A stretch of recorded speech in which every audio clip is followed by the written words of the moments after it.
All right, hello out there, everyone. We're going to take a day or so to, in between the sixth and the fifth sphere, we're going to take a day or two just to recap a little bit and do some other things. So if you haven't seen my workout video, short workout video, I'm on there. And that goes along with a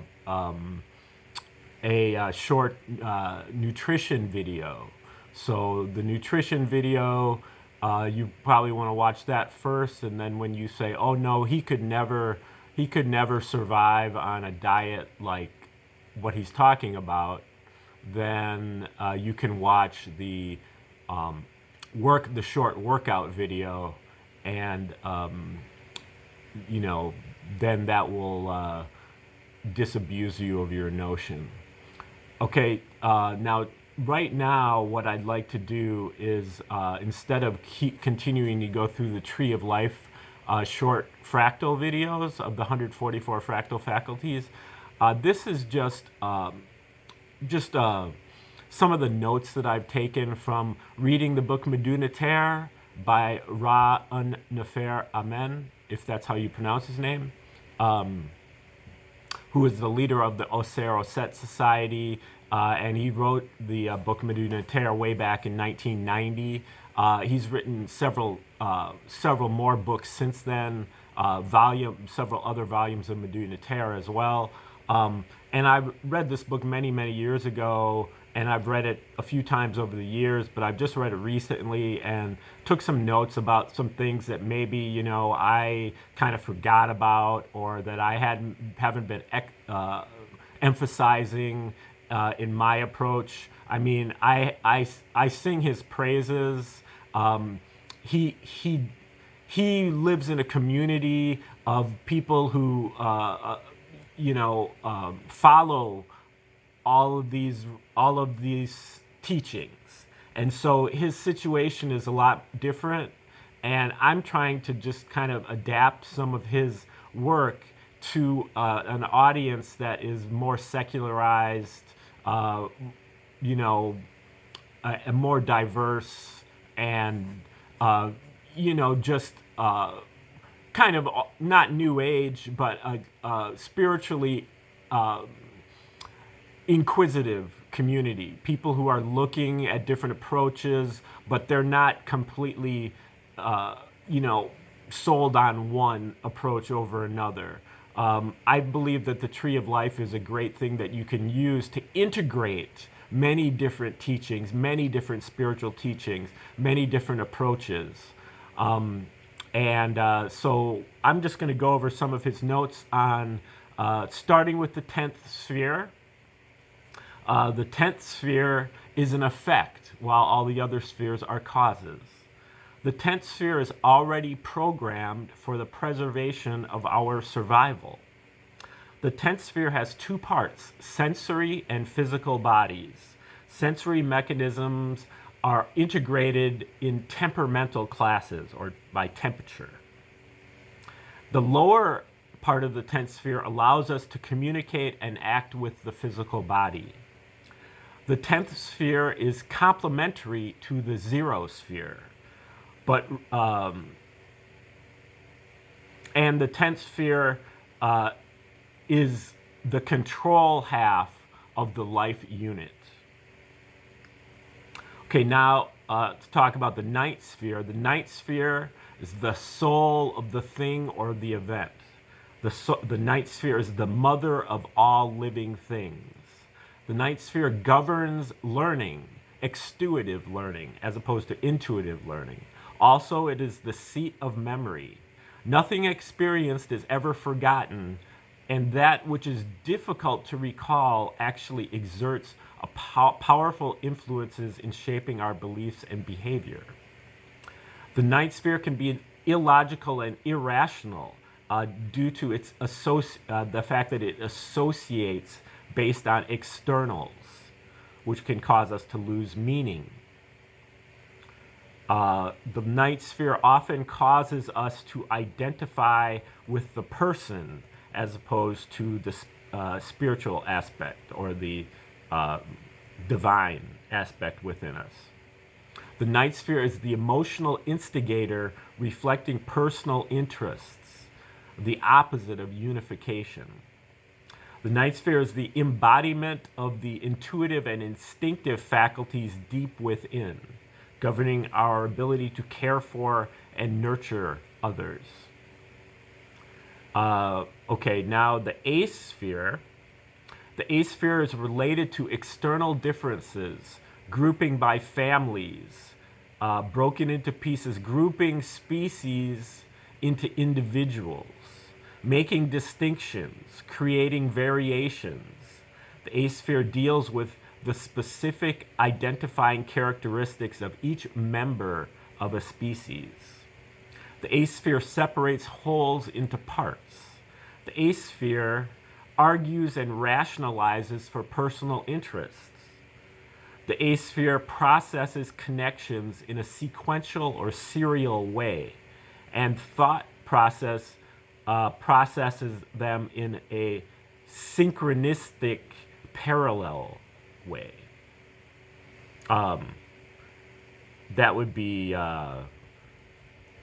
abstract thought.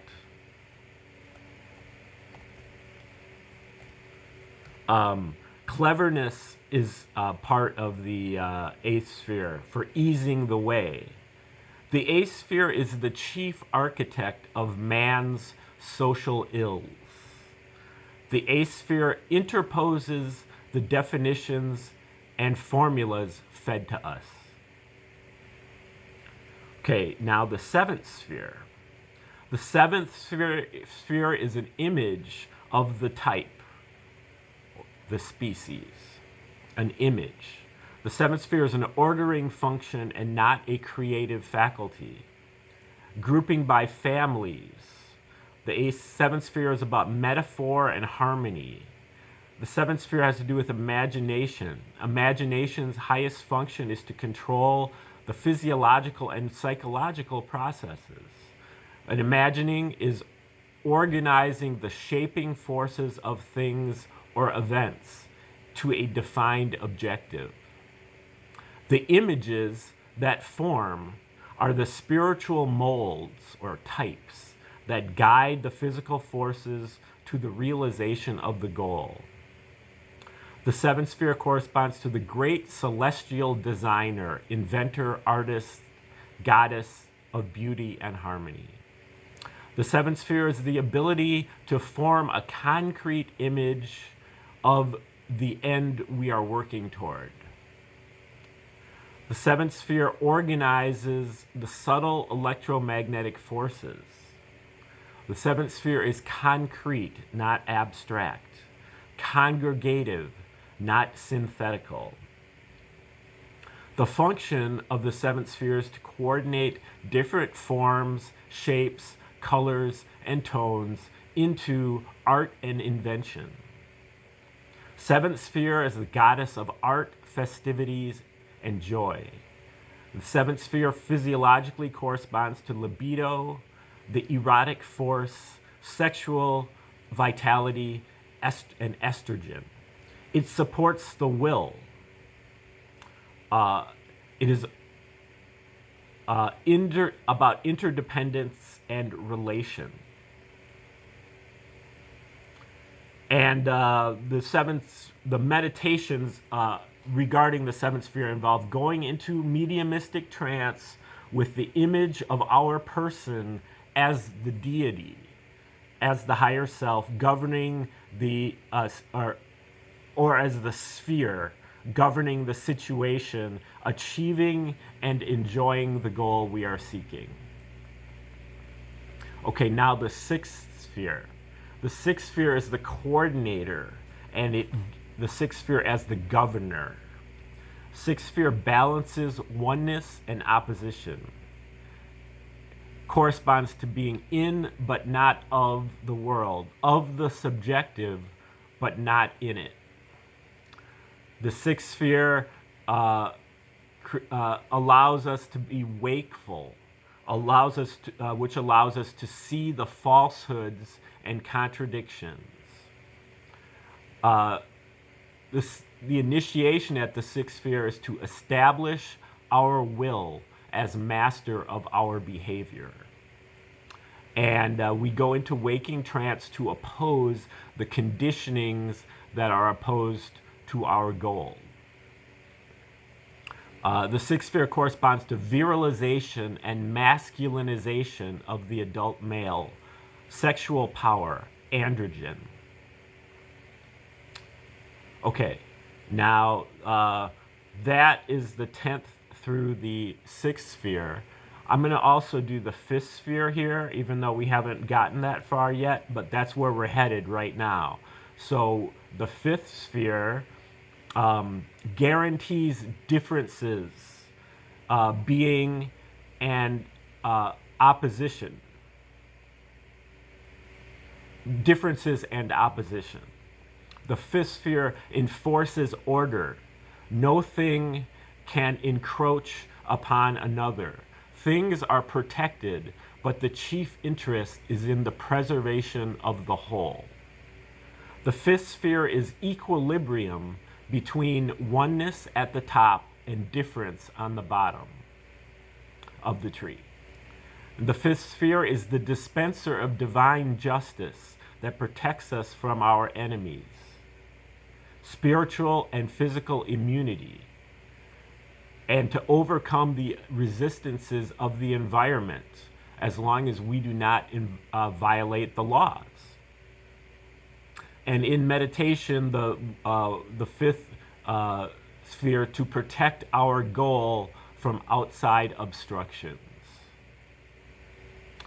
And no transgressions or the willingness to face the consequences of our transgressions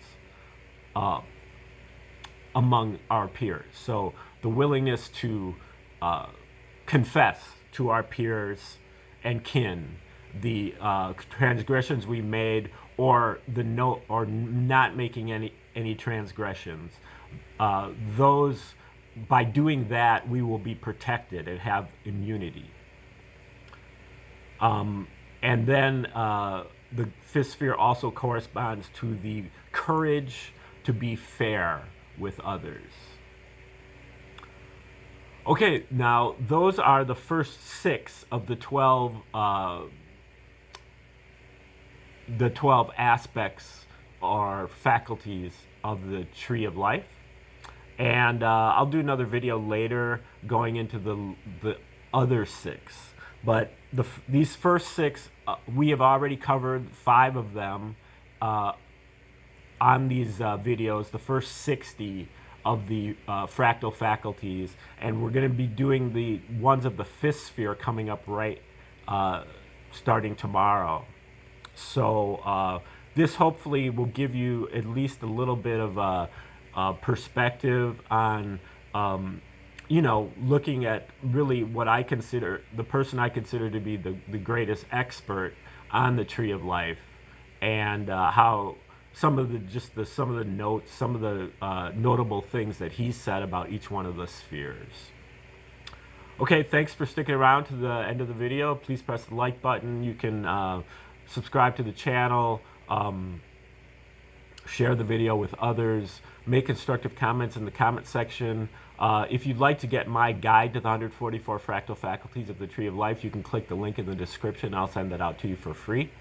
You can also donate to the project directly through Cash App and Venmo. Just keep an eye out for new videos coming out. I'll be doing the second half of this video, as well as getting back into the fractal faculty, starting with number 61 tomorrow. Okay, have a great day. We'll see you soon.